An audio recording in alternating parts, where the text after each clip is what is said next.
Get your black ass out of my seat, boy. Karen Whitmore's red nails dug into Marcus Washington's shoulder. She pulled him up from his seat. His coffee spilt all over his newspaper. The hot drink splashed on his jeans. She pushed him into the narrow walkway and dropped into seat 1A like she owned the place. That's better, Karen said, fixing her expensive skirt. She took his armrest, too. Some people don't know where they belong. Marcus stood hunched under the low aeroplane ceiling. His simple hoodie and old jeans looked out of place in first class. Her diamond bracelet caught the bright lights as she got comfortable in his warm leather seat. People started pulling out their phones. A teenage girl went live on TikTok. 200 passengers watched a theft happen right in front of them. Marcus held his boarding pass tight. The letters 1A were smudged but still clear to read. Have you ever watched something wrong happen while everyone just stood there and did nothing? Justice was coming to Flight 447. Flight doors closing in 10 minutes. All passengers must be seated.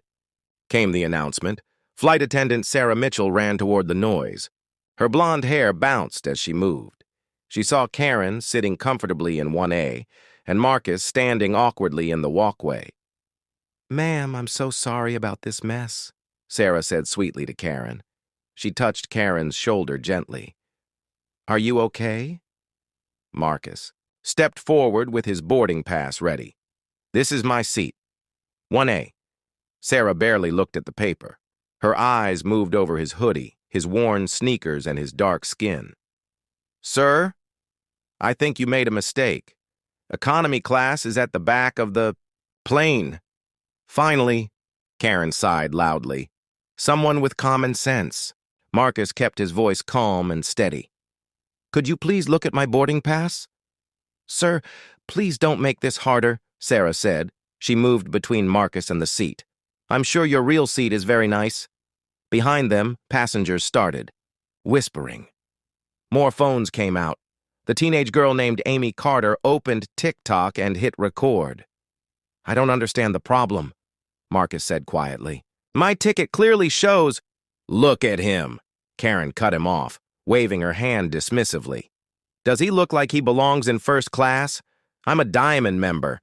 I've been flying with this airline for 15 years. Sarah nodded like she understood. Completely. "Of course, ma'am. We value your loyalty." "I have the same status," Marcus offered. "If you could just check—" "Sir, I don't have time for games." Sarah's voice got sharper. "Please find your correct seat so we can leave on time." Amy's live stream counter kept climbing. 500 viewers, 800, 1,200. Comments flooded the screen. "This is discrimination. Why won't she look at his ticket?" "Call the manager." Marcus pulled out his phone. The screen showed missed calls and text messages. One read, "Board meeting moved to 4 p.m. Where are you?"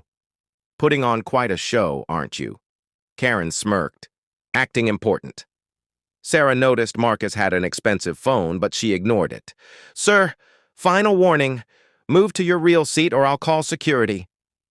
"I am in my real seat," Marcus said calmly. "No, you're not." Sarah's voice got louder. "This is first class. You clearly belong in economy." The assumption hung in the air like poison. Other passengers shifted in their seats, feeling uncomfortable. Some started filming openly now. Marcus looked up at his leather briefcase in the overhead. Bin. His initials MW were stamped in gold. The briefcase cost more than most people make in a month, but Sarah never looked up.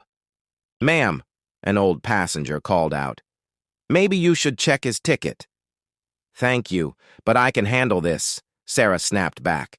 Karen looked at her perfect nails. "I can't believe we're even discussing this. Look at us. Look at him. It's obvious who belongs where." Marcus's jaw tightened just a little. His breathing stayed steady and controlled. Years of meditation and business training kept him calm. 8 minutes to departure, the captain's voice came over the speakers. Sarah turned to Karen. "Ma'am, I'm sorry for this delay. We'll fix this right now." She pressed the call button. "David, I need help in first class. We have someone in the wrong seat who won't move." Marcus watched everything with quiet interest. Every word and gesture was being recorded by multiple phones. The evidence was perfect. Amy's stream had reached 3,000 viewers. She whispered to her camera, "The flight attendant won't even look at his boarding pass. This is crazy." "I've seen this before," Karen announced to nearby passengers. "They get one credit card, buy one expensive thing, and think they can fool everyone." She pointed at Marcus's clothes. "Designer hoodie? Please. Probably bought at a discount store." Marcus said nothing. His silence seemed to bother Karen more than arguments would. "At least say something," she taunted. "Defend yourself, unless you know you're wrong." Heavy footsteps came from behind. David Torres walked up, an 8-year airline veteran with practiced authority. His eyes quickly looked at the situation. A well-dressed white woman in first class and a casually dressed black man standing in the aisle. In his mind, the answer was simple. "What's the problem here?" David's voice carried the weight of company policy. "This passenger," Sarah emphasized the word like an accusation, "refuses to move to his assigned seat. He's making us late." David: "Didn't ask to see Marcus's ticket. Didn't ask for his name or confirmation number. His assumption was instant and complete." "Sir, you need to find your correct seat right now. We have a schedule to keep." Marcus held out his boarding pass again. "I am in my correct seat. Here's my proof." David barely glanced at the paper. "Sir, I don't have time for fake documents or games. Move to economy now, or I'll call airport security." The threat hit like a slap.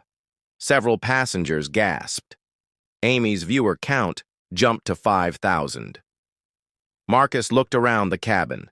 Every face told the same story. They saw his skin color and his clothes and made their judgment. The boarding pass in his hand might as well have been.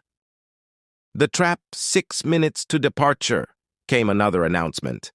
"Perfect," Karen said, settling deeper into the seat. "I have a connecting flight in New York. I can't be late because of this nonsense." Marcus nodded slowly, like he was making a decision. He pulled out his phone and opened an app. The loading screen showed an airline logo. "What's he doing now?" Sarah muttered to David.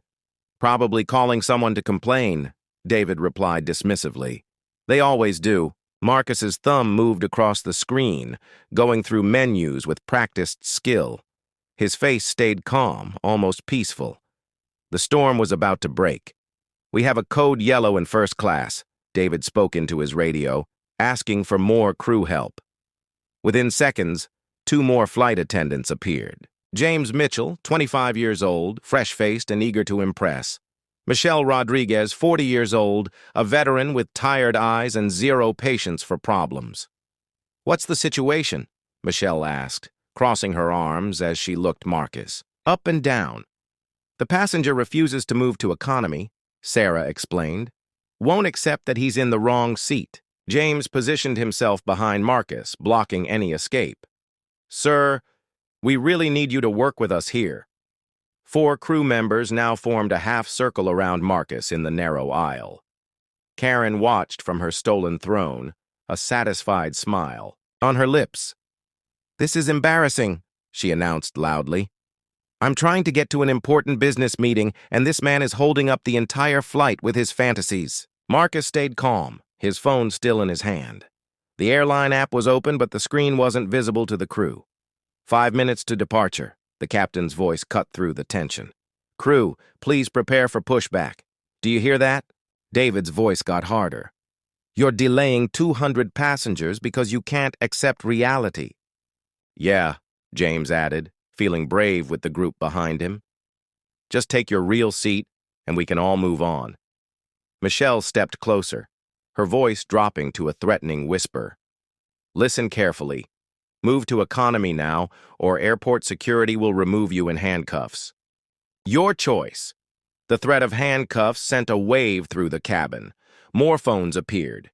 Amy's TikTok stream had exploded to 15,000 viewers. Comments were flying faster than she could read them. "Call the police! This is 2025.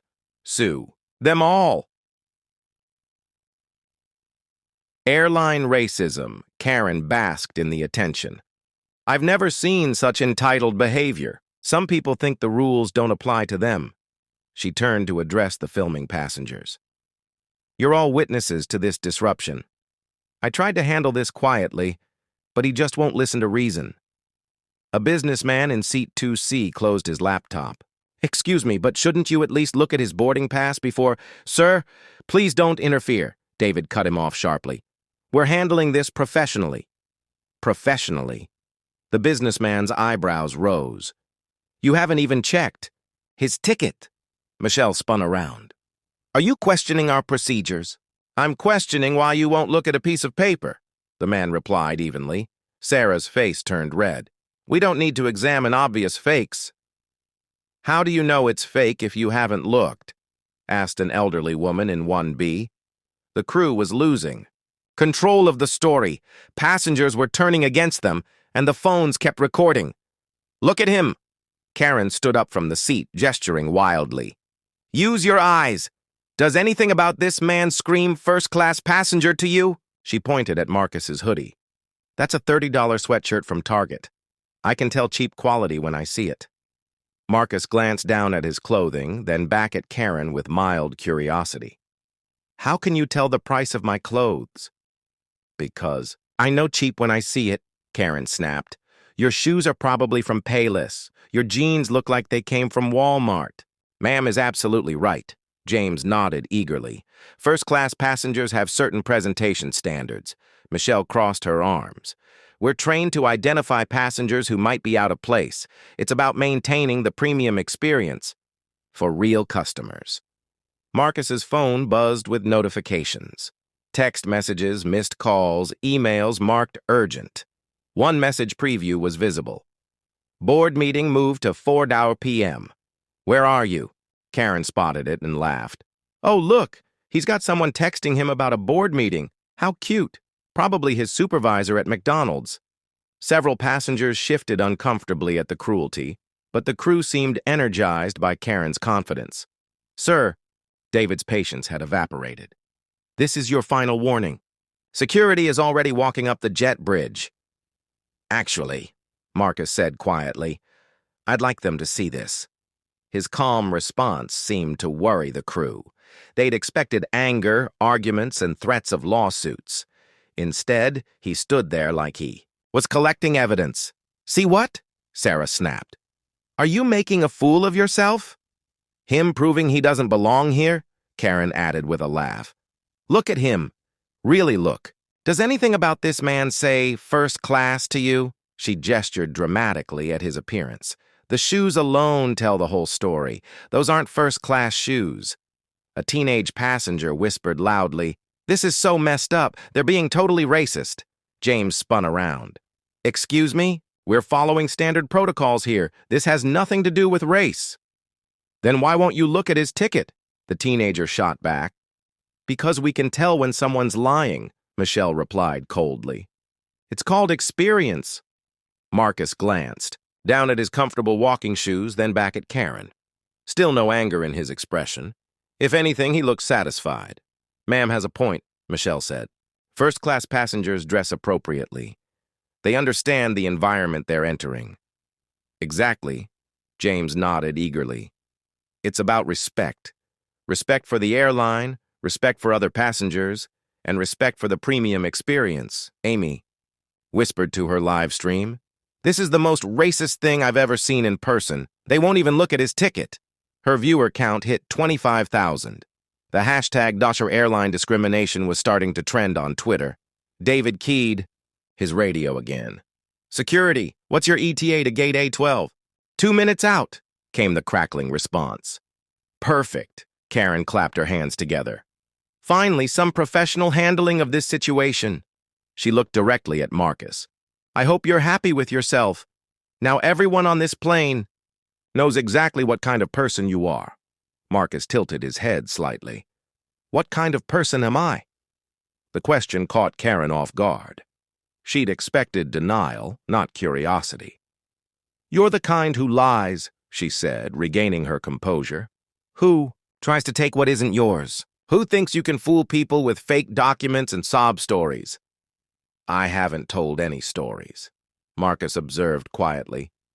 Your whole presence here is a story, Karen shot back. A fantasy where you belong in first class. Well, reality is about to knock. Heavy footsteps echoed from the jet bridge.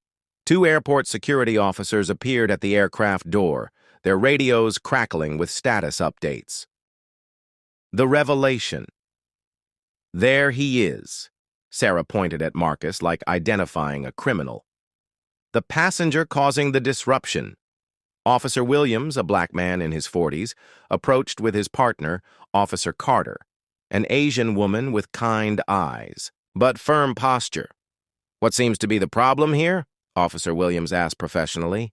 David launched into his prepared explanation. This passenger refuses to move to his assigned seat, claims this first-class seat belongs to him despite obvious evidence to the contrary. What obvious evidence? Officer Carter asked. The crew exchanged glances. They'd been so confident in their assumptions, they hadn't considered someone might ask for actual proof. Well, Sarah stammered. I mean, look at him. Officer Williams's expression hardened slightly. Ma'am, I need specific evidence, not observations about appearance.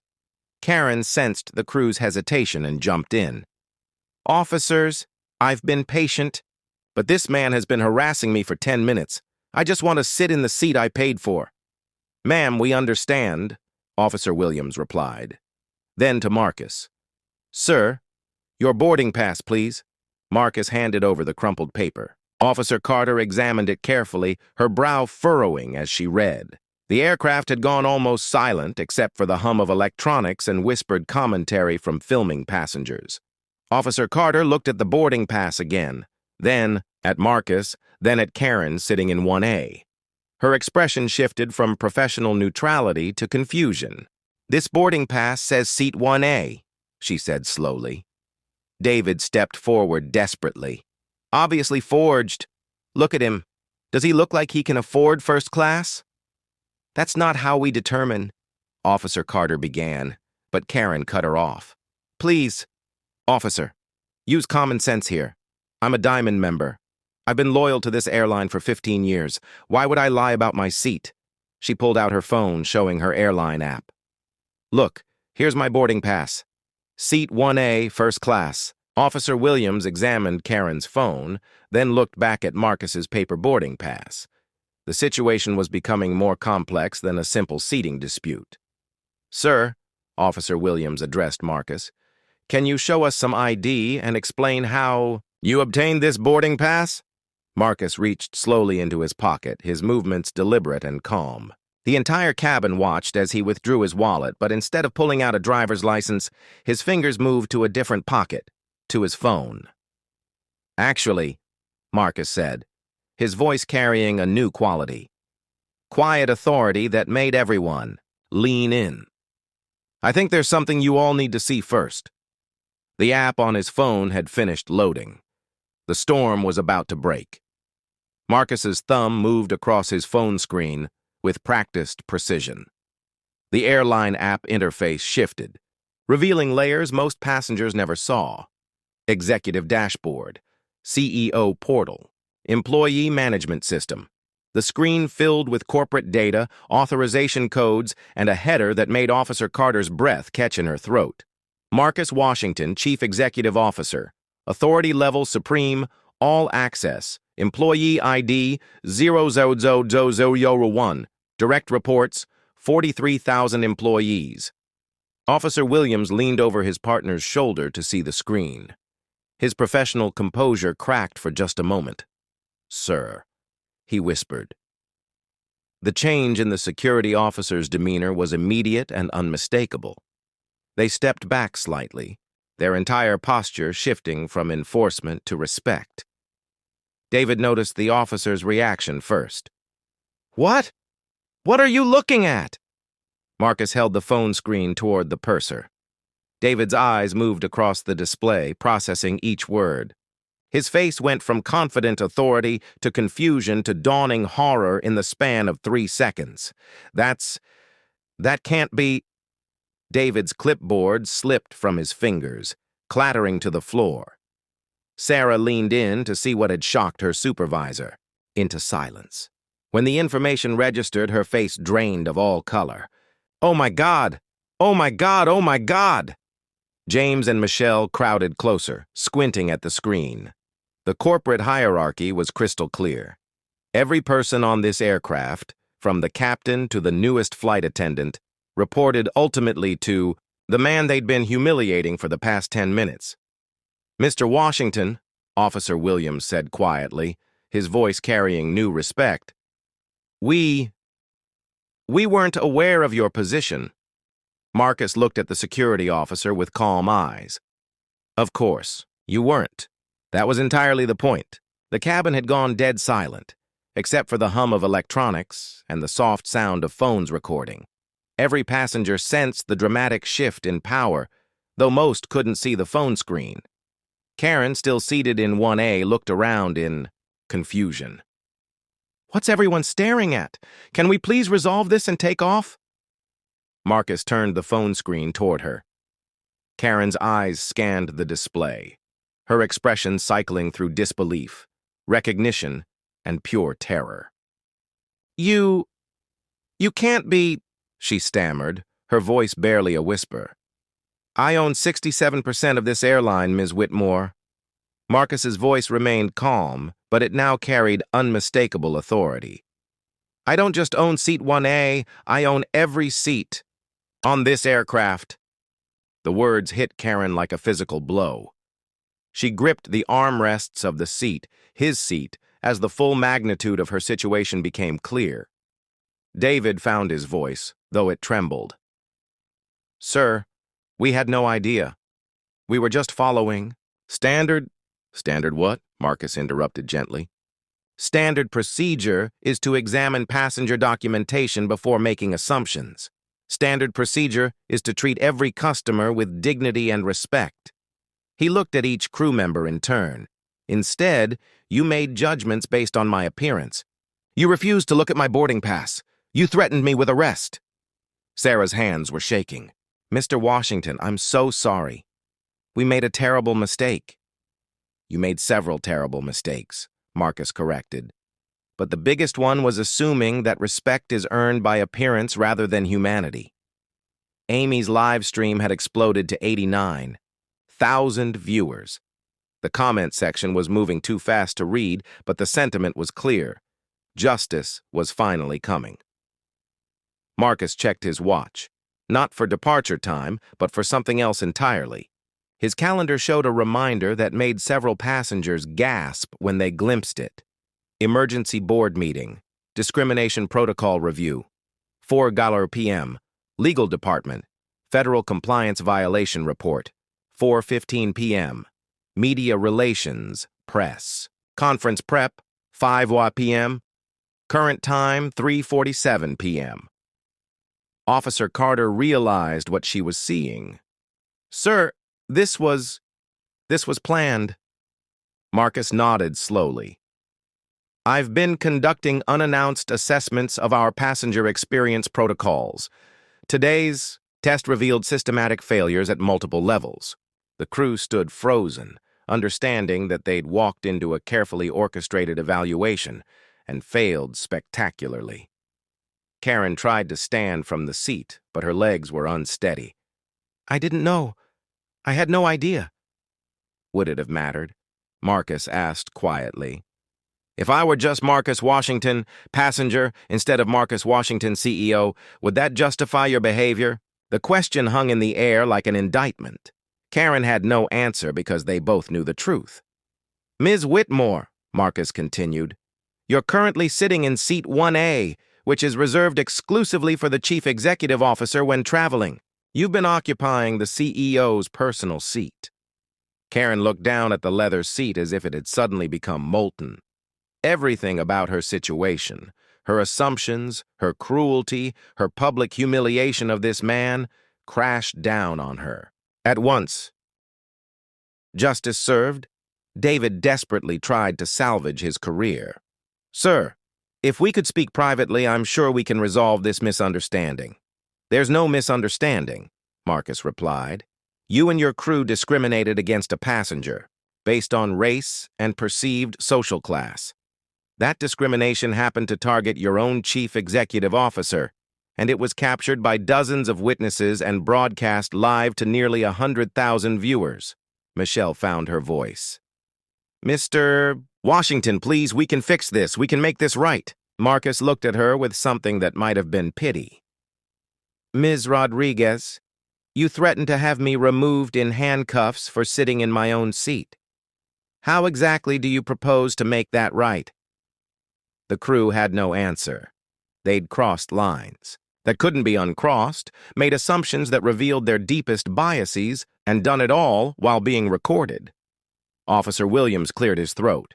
Sir, what would you like us to do about this situation? Marcus considered the question, looking around him. 200 passengers waited to see how power would be wielded when the tables turned. Officer Williams, I'd like you and Officer Carter to witness what happens next. The documentation will be important for the federal investigation. Federal investigation. The words sent a chill through everyone who heard them. Marcus opened his phone again, this time to the contacts list. The screen showed names that made the crew's remaining hope evaporate. Legal Department, Direct Line, Human Resources, Emergency Protocol, Media Relations, Crisis Management, Board Chair, Immediate Response. Ladies and gentlemen, Marcus announced to the cabin, his voice carrying the authority of ownership. I apologize for this delay. What you've witnessed today is exactly why systematic change is necessary in corporate America. He looked at Karen, still frozen in his seat. Ms. Whitmore, you have approximately 30 seconds to return to your actual assigned seat before I make the first of several phone calls. Karen's expensive composure cracked completely. Please, I'm sorry. I'm so sorry. I didn't mean— You meant every word, Marcus said quietly.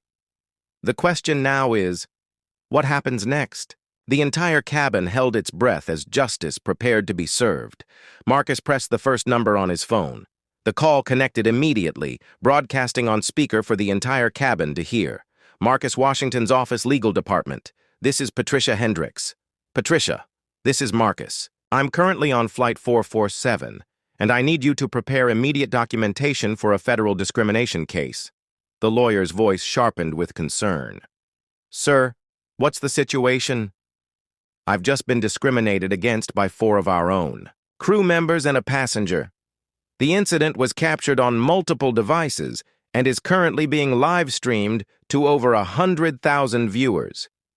Patricia's silence lasted 3 seconds, an eternity in legal terms. Sir, I'll have a full legal team standing by within the hour. Are you injured? Not physically, but our company's reputation and federal compliance status are in serious jeopardy. Marcus looked directly at David while speaking.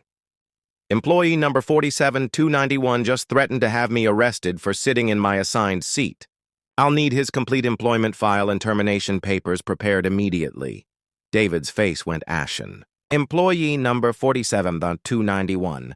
Marcus knew his employee ID from memory.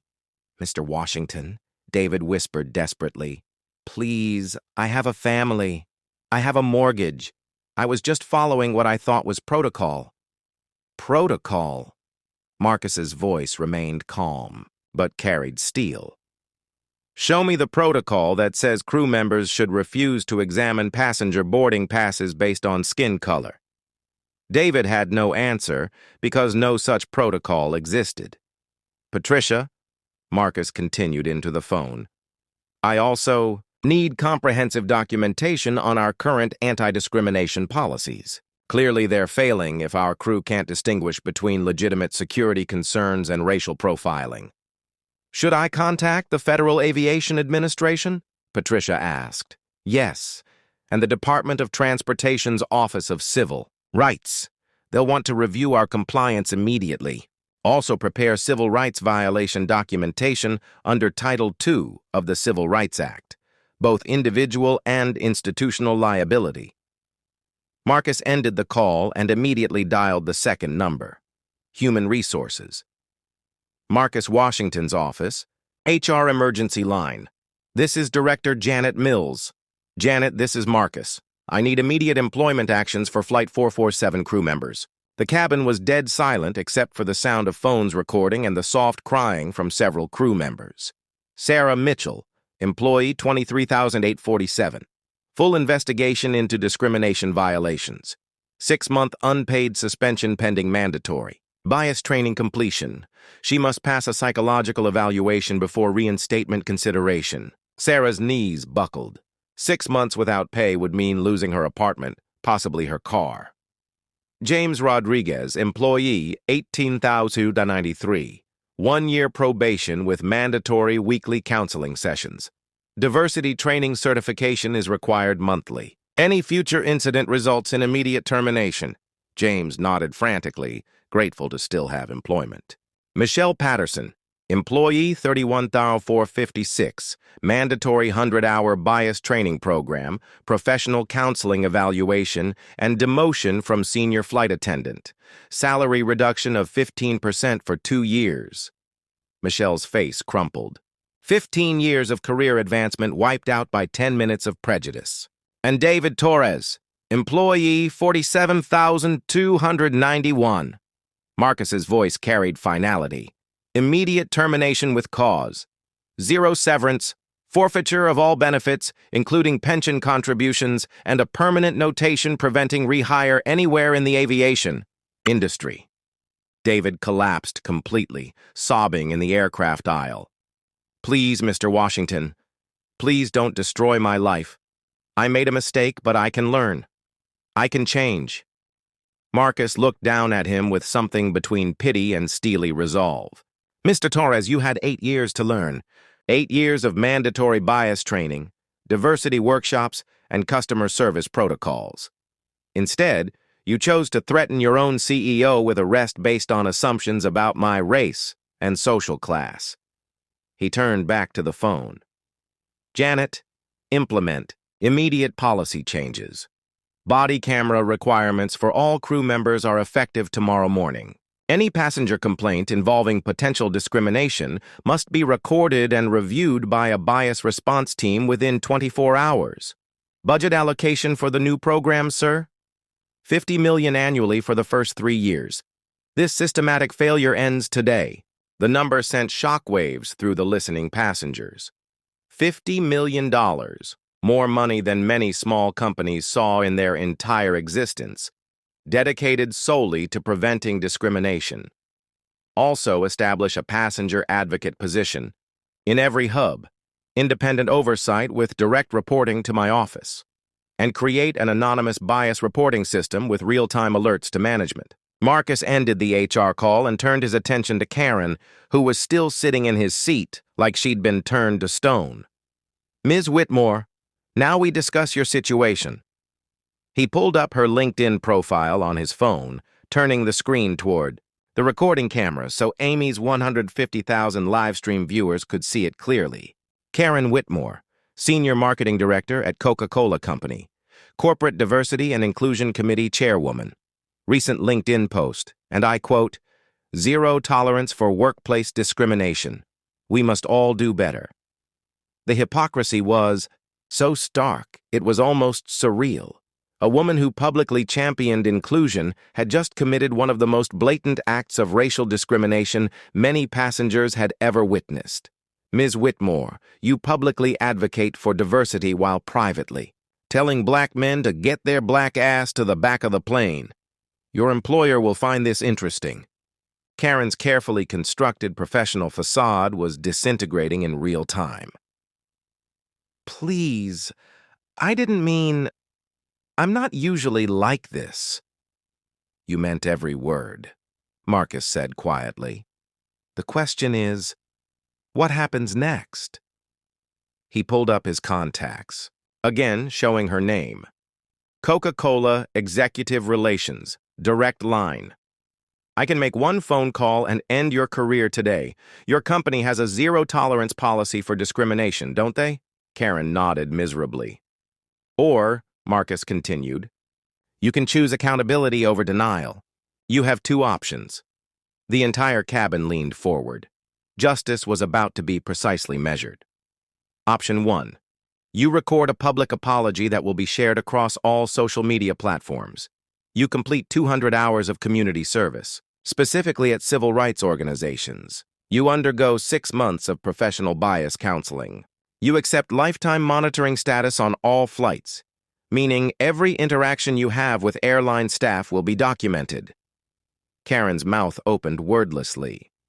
Additionally, you'll speak at diversity training sessions for corporate executives, sharing exactly what you did and why it was wrong. Your story will become a case study in unconscious bias training. The requirements were comprehensive and humiliating, but not career-ending. Option 2. I file federal discrimination charges. Under Title II of the Civil Rights Act, you face up to $500,000 in civil penalties under federal hate crime enhancement laws. You receive a lifetime ban from Delta and all partner airlines. And I personally call your CEO to provide video evidence of today's incident. The second option was professional suicide and financial ruin. Marcus dialed his third number, Media Relations. Marcus Washington's office, Crisis Communications. This is Director Michael Carter. Michael, this is Marcus. We have a major incident requiring immediate response. I was racially discriminated against by our own crew and a passenger on Flight 447. The incident is viral on social media. Sir, how viral are we talking about? Amy held up her phone, showing the viewer counter climbing in real time. 189,000, 195,000, 203,000 people watching live. Currently, over 200,000 people are watching live across multiple platforms. The hashtag Airline discrimination is trending #1 on Twitter. I need a full press conference set up for 6 p.m. today. Complete transparency protocol. Sir, the stock price implications could be severe. Maybe we should consider damage control messaging first. Michael, Marcus's voice carried absolute authority. We're not controlling damage. We're owning our mistakes completely and demonstrating exactly how we're fixing them. Transparency builds trust. Cover-ups destroy companies. Marcus looked directly into Amy's phone camera, addressing the live stream audience directly. Ladies and gentlemen watching this stream, what you've witnessed today is exactly why systematic change is necessary in corporate America. This wasn't just about one seat on one flight. This was about the assumptions, biases, and casual cruelty that marginalized people face every single day. He gestured to the crew and Karen. These people made judgments based on my skin color and clothing. They refused to examine evidence. They threatened me with arrest, and they did it confidently because they thought there would be no consequences. The live stream comments were flying too fast to read, but the overwhelming sentiment was clear. Justice was finally being served. Marcus turned back to Karen. Ms. Whitmore, the 200,000 people watching this stream are waiting for your decision. Do you choose accountability and reform, or legal consequences and career destruction? Karen looked around the cabin desperately. 200 faces stared back at her, most showing no sympathy whatsoever. She'd earned their judgment. With her racist assumptions and public cruelty, I choose option 1, she whispered, tears streaming down her face. The live stream audience can't hear you, Marcus said firmly. Speak clearly so your choice is properly documented. I choose option 1, Karen said loudly, her voice breaking. I choose to apologize publicly and complete the community service and counseling. Marcus nodded to Officer Williams. Officer, please document that Ms. Whitmore has selected accountability over denial. Her public apology will be recorded and distributed across all social media platforms. He turned to the devastated crew members. As for you 4, your employment fates have been determined based on your individual actions and leadership roles in this discrimination. David was still collapsed on the floor, understanding that 8 years of career advancement had been destroyed by 10 minutes of biased assumptions. The systematic changes I'm implementing today will ensure this never happens again on any Delta aircraft. I guarantee it. The cabin erupted in applause. Justice had been served, systematically, thoroughly, and publicly. 20 minutes later, The aircraft had been cleared and a new crew boarded. David Torres walked past the windows in handcuffs, escorted by airport security toward a waiting police car. His 8-year career with Delta had ended in complete disgrace. Marcus finally took his rightful seat in 1A as Karen was relocated to 23F, middle seat, economy class.